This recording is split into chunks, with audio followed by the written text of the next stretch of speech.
এখানে লেখা আছে আমরা আলোচনা করেছিলাম যে আলিফলাম আলিফলাম যখন মাজদার হিসেবে আসে এটা সৌন্দর্যের জন্য এক্সপ্রেস হয়, কিন্তু অন্য ক্ষেত্রে যখন আসে কি অর্থ হয় সেটা আমরা আজকে সংক্ষেপে দেখাবো ইনশাল্লাহ। এগুলো হলো মাজদার অর্থাৎ বাব। আল কুউদু অর্থাৎ বসা, আল কুউদু অর্থাৎ বসা, আল লাআবু অর্থাৎ খেলা করা, আল লাআবু অর্থাৎ খেলা করা, আল যাহবু অর্থাৎ যাওয়া, আল গুসলু ধুত করা, আল গুসলু ধুত করা, আল যাহবু যাওয়া, আল লাআবু খেলা করা, আল কুউদু তো বসা। এটা আলিফ লামটা আসছে এটা সুন্দরের জন্য। আর এখানে যে আলিফ লামটা আসছে এটা হলো বাব অর্থাৎ মাজদার, আর এখানে যে আলিফ লামটা আসছে এটা হলো নাউন।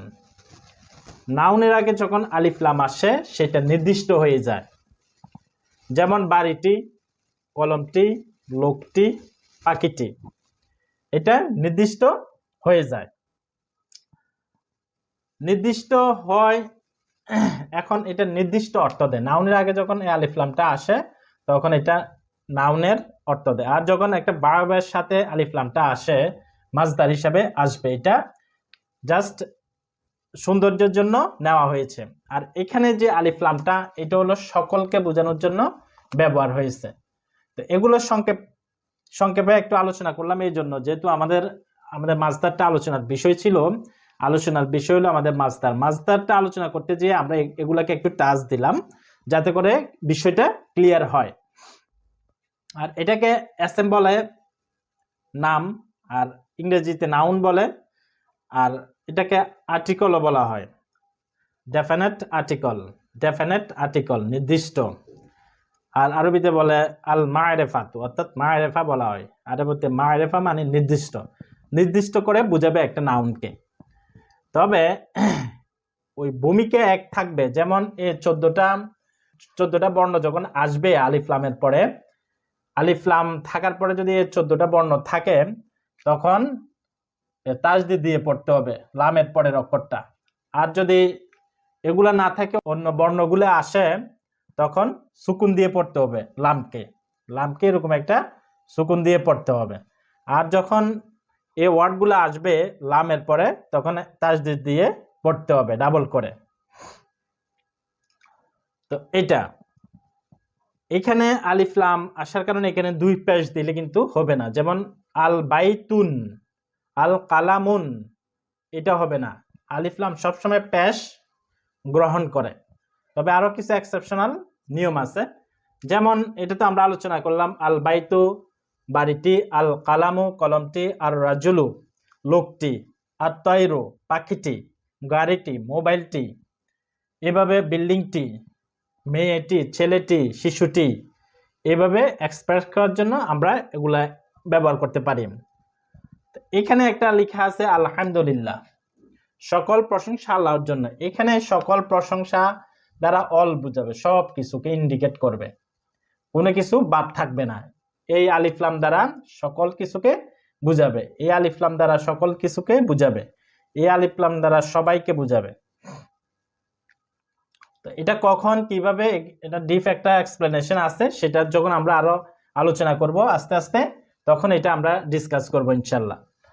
তো এখানে সকল প্রশংসা পৃথিবীতে যত রকমের প্রশংসা হইতে পারে সব কিছু আল্লাহর জন্য। কেউ যদি বলে যে লোকটি অনেক মেধাবী, কেউ যদি বলে যে লোকটি অনেক জ্ঞানী, লোকটি অনেক জ্ঞানী বলার কারণে প্রশংসা হয়ে গেছে আল্লাহর। আল্লাহ যে মহান জ্ঞানী, আল্লাহর প্রশংসা হয়ে গেছে। তো কিভাবে হয়েছে সেটা এখন এক্সপ্লেনেশন করার বিষয় না। এই জন্য এই আলিফ লাম দ্বারা সকলকে বুঝাবে, পৃথিবীতে যত রকমের প্রশংসা আছে সব প্রশংসা শুধুমাত্র আল্লাহর জন্য এই আলিফ লাম দ্বারা। আর এখানে যেমন ওয়া খুলিকাল ইনসানু দাঈফা অর্থাৎ সকল মানুষকে, এখানে সকল মানুষকে সৃষ্টি করা হয়েছে দুর্বল ভাবে। ইনসান দ্বারা সকল মানুষ হইলে সকলকে বুঝাবে, সেটা শিশু হইতে পারে, বৃদ্ধ হইতে পারে, যুবক হইতে পারে, যে কোনো মানুষ হইতে পারে, সকল মানুষকে ইন্ডিকেট করছে। তো এটা গেল আমাদের আলোচনা। তাহলে আমরা বুঝতে পারলাম যে আলিফ লাম যখন ভার্বের আগে আসবে অর্থাৎ মাজদারের আগে আসবে, এটা উচ্চারণের সৌন্দর্যের জন্য নেওয়া হয়। আর এসএম এর আগে অর্থাৎ নাউনের আগে যখন আসবে এটা নির্দিষ্ট হয়ে যায়, যেটা ডেফিনেট আর্টিকেল বলা হয় বা আরবিতে মারিফা বলা হয়। আরেকটা আছে যেটা সমস্ত কিছুকে ইন্ডিকেট করবে, সমস্ত কিছুকে বুঝাবে, কোনো কিছু বাদ থাকবে না। যেমন আলহামদুলিল্লাহ, সমস্ত প্রশংসা আল্লাহর। তো এখানে সমস্ত প্রশংসা আল্লাহর, ঠিক আছে। কোন প্রশংসা? পৃথিবীতে যত রকমের প্রশংসা আছে সব আল্লাহর দিকে নেসবত। কেউ যদি বলে যে পাখিটি অনেক সুন্দর, পাখিটি অনেক সুন্দর বলার কারণে প্রশংসা হয়ে গেছে আল্লাহ পাকের, পাখিটির হয় নাই, তবে সেটা এক্সপ্লেনেশন খুব গভীর।